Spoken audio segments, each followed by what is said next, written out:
Paano ba maghanap ng mga supplier? Okay, kung isa kang computer store owner or isa kang computer technician at naghahanap ka ngayon ng magiging supplier mo sa computer store business mo.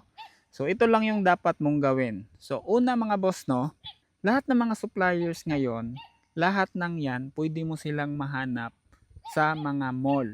Mga malalaking mall, yan sa SM, Ayala. Yung mga malalaking computer store dyan, yan, posibleng mga malalaking supplier din yan. Isa yan. Pangalawa mga boss, yung mga supplier natin, yung mga distributor natin, sila mismo yung hahanap sa'yo. Kailangan mo lang talaga na pagtrabahuan ng mabuti yung branding ng negosyo mo ngayon. Kailangan mo lang talaga na mag-improve palagi sa marketing mo. Ayan, kasi in that way, mas madali ka makita ng mga suppliers natin. Hindi mo na kailangan na pupunta pa sa kanila dahil sila na mismo yung kukontak sa'yo. Ayun lang, para sa akin mga boss, pagbutihin lang natin sa negosyo natin.